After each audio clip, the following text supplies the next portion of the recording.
तूफान की शुरुआत अफ्रीका के नेशनल पार्क से होती है ताकि अंधेरे में हम कुछ शिकारियों को दिखते हैं जो यहाँ पे बहुत से जानवरों का शिकार करने आए हैं। धड़ाधड़ गोलियां चलाते हुए वो काफी सारे जानवरों को मार देते हैं और एक शेर के दो पूरे खरफालों को मार देते हैं और वो शेर अपनी जान बचाने के लिए यहाँ से भाग निकलता है। ये शिकारी यहाँ पे जानवरों का इलीगल शिकार कर रहे थे जिसके लिए इन्हें काफी सारे पैसे भी मिलने वाले थे। अब काफी सारे शिकारी तो यहाँ से निकल जाते हैं, 2 शिकारियों को यहाँ छोड़ जाते हैं ताकि वो उस आखिरी शेर का भी शिकार कर सके।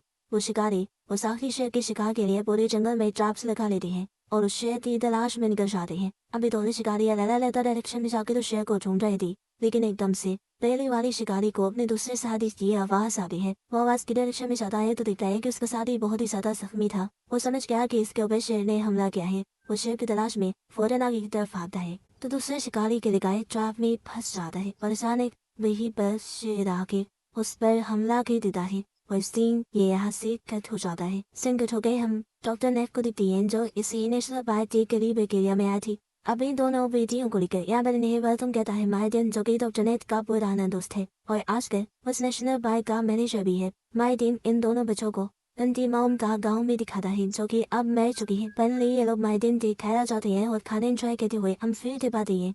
टिनेट की बड़ी बेटी मेयर उससे अच्छे से बात नहीं करी, उससे नाराज है क्योंकि जब उसकी मॉम बीमार थी तो नेट उनके पास नहीं था और आखिर वो उनके लिए तड़प के मर गई। सिनेहास की ये वजह से एक और मेडबैन दिलविया में लड़ाई हो जाती है और नेट बहुत ही ज्यादा डिस्टर्ब हो जाता है। हालांकि वो ये नहीं नोटिस कर रही थी कि उसके डैड कितना उसके लिए परेशान थे। वो सब कुछ ठीक करना चाहते थे जो खुद उन्होंने गलत किया था, इसलिए तो वो नेट को मारने भी यहाँ लेकर आए थे। सुबह होते ही ये लोग मार्टिन के साथ नेशनल पार्क के लिए निकल जाते हैं। इस सफारी टूर बेनेट की दोनों बेटियों को बहुत मजा आता है। उन सारे जानवरों को अपनी आंखों से देखती है जिनके बारे में या तो सिर्फ इन्होंने सुन रखा था या पिक्चर्स दिखी हुई थी। यहाँ पर ये लोग नेशनल पार्क के स्कूल को मिलती है जो अब बंद था। यहाँ पर ये लोग मार्टिन के साथ ही समय मिलती है और यही पर इन्हें इस शेरों की पूरी फैमिली दिखाई देती है। मार्टिन इनके बारे में बताता है कि इस ग्रुप की शेरियाँ अपने लायंस के लिए शिकार देती है। मार्टिन जैसे ही इन शेरों के पास जाता है तो वो शेर उसके साथ खेलने लग जाते हैं और यही पर मार्टिन नोटिस कहता है कि उनमें से एक शेरनी जख्मी थी। वो जैसे ही उसके पास जाने लगा तो शेरनी उसके ऊपर उगलने लगी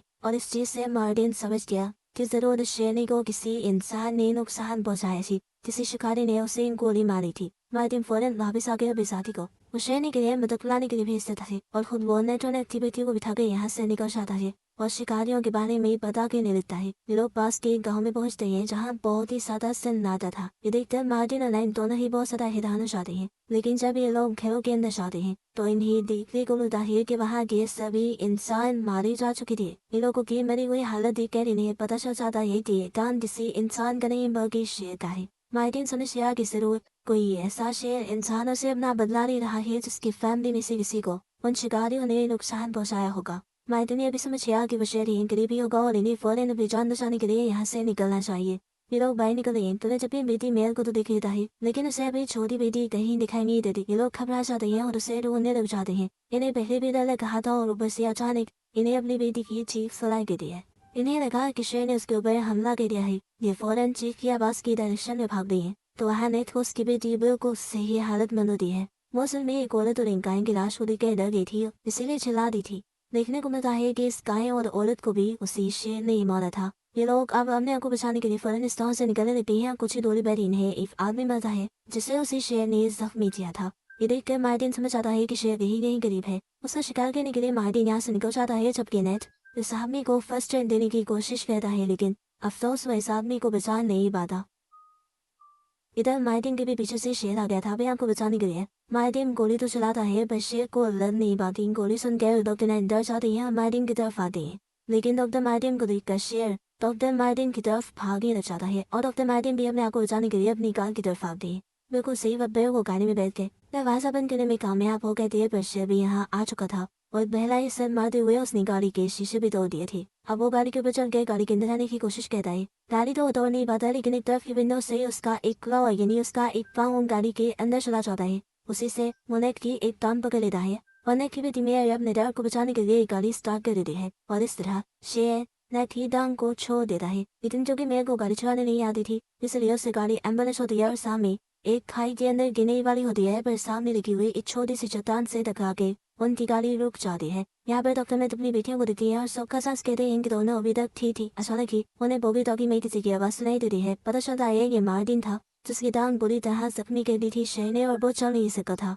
मार्टिन ने नेट को ये बताने के लिए कॉल की थी कि उसका बहुत ज़्यादा खून बह चुका है, वो किसी भी वक्त बेहोश हो सकता है, उनको बचाने नहीं आएगा। वो कहता है कि तुम लोगों को अगर सिर्फ रहना है तो तुम गाड़ी के अंदर ही रहना। इधर डॉक्टर नेट मार्टिन की मदद भेजते हैं फ़ोन पर और उसे कहते हैं कि तुम अपने लाइटर से अपना चाकू गर्म करो और उसे अपने जख्मों पर लगा लो, तुम्हारा खून निकलना बंद हो जाएगा। मार्टिन जब ऐसा कहता है तो उसे बहुत दर्द होता है और वो जोर से चिल्ला देता है, इतनी जोर से कि ये लोग भी उसकी आवाज़ को सुन पाते हैं और ये लोग ये भी समझ जाते हैं कि मार्टिन उनके करीब भी है। डॉक्टर नेट उसे ढूंढने के लिए गाड़ी के ऊपर चढ़ाते हैं और चारों तरफ उसे देखते हैं। वो उन्हें कहीं नहीं मिलता। मार्टिन उन्हें बताता है कि मैं यहाँ पर हंटरलैंड्स के पास हूँ, मेरे को हंटर्स लाइन दिखाता है और वो गाड़ी चलता के हंटरलैंड्स की तरफ बढ़ जाती है। हालांकि डॉक्टर नेट उसे वहाँ जाने से मना करे भी, और अच्छा ही हुआ मैं वहाँ चली गई तो कि अगली सेकेंड शेर ने इनकी गाड़ी को देख लिया और इनके ऊपर हमला कर दिया। डॉक्टर नेट को तो संभलने का मौका तक नहीं मिला। डॉक्टर नेट गाड़ी से नीचे गिर जाते हैं और अभी आपको जाने के लिए गाड़ी के नीचे चले जाते हैं। शेर गाड़ी के नीचे जा जाकर उसके ऊपर हमला करने की कोशिश करता है, पर उसका सर बार बार गाड़ी के नीचे फंस रहा था और आखिर वो थक हार कर वहाँ से जाने लगता है। यहाँ पर मेयर मार्टिन के पास पहुँच जाती है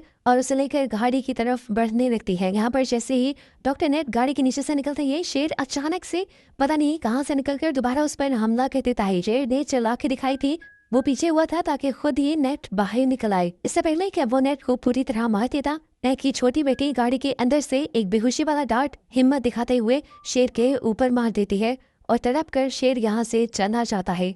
डॉक्टर नेट और उसकी बेटी यहाँ पर बच जाती हैं और इतने में ही मेयर मार्टिन को लेकर गाड़ी तक आ जाती है। ये लोग देखते हैं कि मार्टिन की हालत बहुत ज़्यादा खराब थी और उसे स्टिचेस लगाने की ज़रूरत थी। फर्स्ट एड किट पहले से ही इस गाड़ी में मौजूद थी।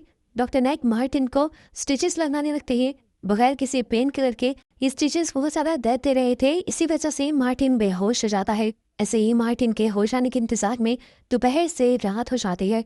जब मार्टिन को होश आता है, ये लोग सुख का सांस लेते हैं और मार्टिन इन्हें बताता है कि मुझे लगता है शेर के साथ कोई बहुत बड़ा हादसा हुआ है। जिस तरह शेर ने वहाँ पूरे गांव वालों को मार दिया और गाड़ी पर हमला किया, शेर कभी भी इस तरह नहीं करते। मुझे लगता है कि शिकारियों ने इसकी पूरी फैमिली को मार दिया है और ये बदले की आग में चल रहा है। उनकी बातों से डॉक्टर नेट और भी ज्यादा डर जाते हैं और मार्टिन से कहते हैं कि मुझे किसी भी हाल में अपनी बेटियों को सही सलामत इस जगह से बाहर निकालना है। मार्टिन कहता है सबसे सेफ जगह ये गाड़ी है, इस गाड़ी में बैठकर मदद का इंतजार करो और रेडियो से मदद बुलाओ। इनकी बातों के दौरान अचानक से इनको पीछे से गाड़ियों की आवाजें सुनाई देती हैं। पीछे मुड़कर ये लोग दिखते हैं तो वहाँ बहुत सारे लोग थे जिनके हाथों में गन्स थी। मार्टिन और नेट समझ गए कि ये शिकारी हैं। मार्टिन ये भी समझ आता है कि इन्हीं शिकारियों ने उस शेर के पूरे घर को मारा होगा, इसी वजह से शेर इतना गुस्से में था। अब डॉक्टर नेट इन लोगों से गाड़ी में ही बैठे को कहते हैं और खुद शिकारियों से ही मदद मांगने का फैसला करते हैं। नेट बाहर निकल कर उन्हें शेर के बारे में सब कुछ बताता है कि किस तरह शेर सब लोगों पर पागलों की तरह हमला कर रहा है। वो इन लोगों से मदद मांगता है कि हमें यहाँ से बाहर निकाल दो और उनकी मदद के बदले ये शिकारी उनसे $5000 की डिमांड कर लेते हैं और नेट ये अमाउंट देने के लिए भी तैयार हो जाता है। ये लोग अब डॉक्टर नेट की गाड़ी चेक करते हैं तो वहाँ पर इन्हें मार्टिन दिख जाता है। मार्टिन क्योंकि यहाँ का मैनेजर था इसलिए इन शिकारियों को उसे देखकर गुस्सा आ गया। शिकारी इलीगल काम करते थे और मार्टिन उन्हें रोकता था। मार्टिन ने तो 3 शिकारियों को भी मारा हुआ था और इसे उस समय के लोग मार्टिन के साथ साथ इन सबको बंदी बना लेते हैं और उसी टाइम पर वो शेर अपना बदला लेने के लिए दोबारा यहाँ जाता है और गन पकड़े हुए इन शिकारियों पर हमला कर देता है और ये लोग मौके का फायदा उठाकर अपनी गाड़ियों में वापस बैठ जाते हैं। नेट फौरन ही शिकारियों की गाड़ी लेने के लिए जाता है लेकिन देखता है कि शिकारी की गाड़ी के अंदर चाबी नहीं थी। उसने देखा था कि येलो शर्ट वाला शिकारी वो गाड़ी चला रहा था। वो अब उस शिकारी से चाबी लेने का डिसाइड करता है और यहाँ आकर इन लोगों को कहकर जाता है कि जब तक मैं ना आऊँ तुम लोग इस गाड़ी से बाहर मत निकलना। डॉक्टर ने दूसरी तरफ जा ही रहा था कि अचानक से उसने देखा कि शेर दोबारा यहाँ आ गया है। शेर से बचने के लिए वो एक दरख्त के ऊपर चढ़ जाता है लेकिन तभी उसकी वॉकी टॉकी आवाज कर देती है। वो अपनी वॉकी टॉकी को नीचे गिरा देता है पर शेर भी अब इस दरख्त के नीचे ही आकर खड़ा हो गया था ताकि नेट नीचे उतरे और वो नेट का शिकार कर ले। डर से नेट का बुरा हाल हो जाता है और इसी टाइम पर इसी दरख्त पर एक सांप नेट के ऊपर हमला करने वाला होता है। नेट हिम्मत दिखाता है और उस सांप को गर्दन से पकड़कर शेर के ऊपर फेंक देता है और इस तरह शेर वहां से भाग जाता है। नेट भीमों का पाकर जल्दी से नीचे उतरता है और तालाब के रास्ते से दूसरी तरफ जाने लगता है। उसके तैरने की आवाज दोबारा शेर को सुनाई दे देती है और शेर यहाँ पर उसके पास आ जाता है उसे पकड़ने के लिए। पर ठीक वक्त पर नेट यहाँ पर टूटी हुई झाड़ियों के नीचे छुप गया था। उधर नेट की बेटियां उसका इंतजार कर रही थी। काफी वक्त गुजर चुका था, वो डर गई थी इसीलिए वो गाड़ी का हॉर्न दे देती हैं और शेर उस हॉर्न की तरफ अट्रैक्ट हो जाता है और इस तरह नेट उस तालाब से निकलकर उस शिकारी को भी ढूंढ लेता है जिसके पास गाड़ी की चाबी थी। मार्टिन जल्दी से उसकी चाबी के साथ साथ उसकी गन भी ले लेता है और अपनी गाड़ी की तरफ निकल पड़ता है। यहाँ दिखाया जाता है कि शेर उनकी गाड़ी के पास आ चुका था और उसे देखकर मेयर और नोवा बहुत ही ज्यादा घबरा जाती हैं। मार्टिन उन्हें रिलैक्स रहने को कहता है। शेर बार बार उनकी गाड़ी को तोड़ने की कोशिश करता है और फाइनली एक हिट पे गाड़ी की एक विंडो तोड़ भी देता है और अपना सर उस विंडो के अंदर कर देता है। ये शेर अब अपने मुंह से ही मेयर के ऊपर हमला करने लगा था और इसके इस तरह से हमला करने की वजह से गाड़ी डिसबैलेंस हो रही थी। पहले जो वो खाई के एक किनारे पर अटकी हुई थी, वो किनारा भी आगे से टूट जाता है और गाड़ी नीचे की तरफ गिरने ही वाली होती है। मार्टिन अपनी जान खतरे में डालकर उस शेर का मुंह पकड़ लेता है और मेयर और नोवा को गाड़ी से निकलने को कहता है। जैसे ही वो दोनों गाड़ी से निकलती हैं, गाड़ी का सारा वजन उसकी अगली तरफ चला जाता है और गाड़ी खाई के अंदर गिर जाती है। शेर तो गाड़ी से बाहर निकल जाता है, लेकिन मार्टिन अभी भी उस गाड़ी के अंदर था। गाड़ी का हाल बहुत बुरा हो चुका था और उसका पेट्रोल भी निकलने लगा था। मार्टिन बहुत ही ज्यादा जख्मी हो चुका था, उससे अब सांस लेना भी मुश्किल हो रहा था। वो जान गया था कि वो अब बचेगा नहीं। और दूसरी तरफ शेर, वो तो अब खाई से नीचे उतरकर दोबारा मार्टिन पर हमला करने के लिए उसके पास पहुंच गया था। उसे देखकर मार्टिन एक बड़ा फैसला करता है और अपना लाइटर जला लेता है। क्योंकि गाड़ी में पहले से ही पेट्रोल गिरा हुआ था तो गाड़ी एकदम से ब्लास्ट हो जाती है। उसने ऐसा देख किया था कि शेर उसी के साथ मर जाए और यह खतरा खत्म हो जाए। इस हादसे में मार्टिन मर जाता है और दूर खड़ा नेट जो ये सब देख रहा था, ये देखकर बहुत ही ज्यादा टूट जाता है। खैर यहाँ पर अभी दुख मनाने का टाइम नहीं था। मार्टिन जल्दी से मेयर के जख्मों पर कपड़ा बांधता है और शिकारियों की गाड़ी में बैठकर ये लोग यहाँ से निकल जाते हैं। दिखाया जाता है कि सुबह भी हो जाती है और ये लोग उस जगह पे पहुंच जाते हैं जहाँ पर शेरों का एक दूसरा झुंड था और इसी झुंड को तो मार्टिन ने सबसे पहले इनसे मिलवाया था। इधर तक पहुंचकर नेट दिखता है कि उसकी बेटी की हालत बहुत ही ज्यादा खराब हो रही है। खून बहुत ज्यादा बह चुका है और अब उसकी बेटी मर जाएगी अगर उसका इलाज ना किया गया। इसीलिए वो फैसला करता है कि वो इसी जगह रुकेगा अपनी बेटी को लेकर। वो उसी स्कूल में चला जाता है जिसे हमने स्टार्ट में देखा था। नेट तो मेयर की पट्टियां कहने लग जाता है, जबकि नोवा देखती है कि इस जगह पर बहुत सारे जानवरों के सर और खालें लटकी हुई थी। वो समझ गई कि ये उन्हीं शिकारियों का अड्डा है। अपने इन लोगों से कहता है कि तुम लोग कुछ देर यही रुको, मैं भाई से मदद मुलाकात हूँ। वो अभी बाहर गया ही था कि दूर से हमने देखा कि वही शेर यहाँ पर आ रहा था जो पागल हुआ हुआ था। असल में वो मार्टिन वाले ब्लास्ट से भी बच गया था और अपना बदला लेने के लिए आया था। वो जैसे ही विंडो से अचानक से इन लड़कियों पर हमला करता है तो ये लड़कियां चिल्ला देती हैं और नेट अपनी बेटियों की आवाज सुनकर यहाँ पर आ जाता है। उसके बाद शिकारी वाली गन थी, वो शेर के ऊपर गोलियां चलाने लगता है और शेर डर कर यहाँ से भाग जाता है। नेट अपनी दोनों बेटियों को एक दूसरे रूम में भेज देता है और उनको सख्ती से कहता है कि तुम लोग तब तक यहाँ पे रहोगी जब तक मैं तुम्हें दोबारा लेने ना आऊँ। वो उसे कहता है कि अगर हम साथ रहे तो ये हम सबको मार देगा, मुझे किसी भी तरह करके इसे रोकना होगा। अब कुछ सोचते हुए नेट एक चाकू लेकर बाहर निकलता है और इस शेर का ध्यान अपनी तरफ कर लेता है। वो भागते हुए शेर को बाहर ले आता है उस जगह पर जहाँ पर शेरों का दूसरा झुंड था। इस पॉइंट पर आकर शेर नेट को पकड़ लेता है और नेट पर हमला करने वाला होता है, पर नेट भी अपने आप को बचाने के लिए अपने चाकू से शेर के ऊपर हमला करता है। लेकिन इन हमलों का कुछ ज्यादा फर्क नहीं पड़ रहा था। शेर ने नेट को ज्यादा जख्मी कर दिया था। नेट की हालत अब बुरी हो गई थी। इससे पहले कि आखिरी बार कर ये शेर नेट को मार देता, दूसरे शेर ये सब देख लेते हैं और शेर के ऊपर हमला कर देते हैं और आखिर उसे मार देते हैं। इन शेरों ने असल में नेट को नहीं बचाया था बल्कि अपनी इज्जत को बचाया था, क्योंकि शेर अपने इलाके में किसी दूसरे शेर को शिकार करता देखकर बर्दाश्त नहीं करते। आखिर वो पागल हुआ शेर वहीं पर मर जाता है और नेट भी ये सब कुछ देखते देखते बेहोश हो जाता है क्योंकि जख्मों ने उसकी हालत बुरी कर दी थी। उसे होश आया तो वो हॉस्पिटल के बेड पर था। हमें पता चला कि उसे रेस्क्यू कर लिया गया था। ये तीनों सही सलामत थे। ये देखकर नेट को बहुत ही ज्यादा खुशी हुई थी। नेट और नेट की बेटियों के दरमियान में जो फासले थे, क्योंकि नेट एक वक्त पर उन्हें छोड़ गया था, वो भी अब खत्म हो गए थे क्योंकि उसकी बेटियों को समझ आ गया था कि नेट उनसे बहुत प्यार करता है और उन्हें बचाने के लिए कुछ भी कर सकता है।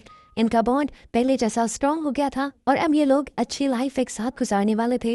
मूवी के पोस्ट क्रेडिट सीन में हम दोबारा उन्हें नेशनल पार्क के पास देखते हैं जहाँ वो अपनी मॉम के फेवरेट पेड़ के साथ एक पिक्चर खिंचवाते हैं और इन्हीं को इस तरह दिखाते हुए ये मूवी की यहाँ हैप्पी एंडिंग हो जाती है।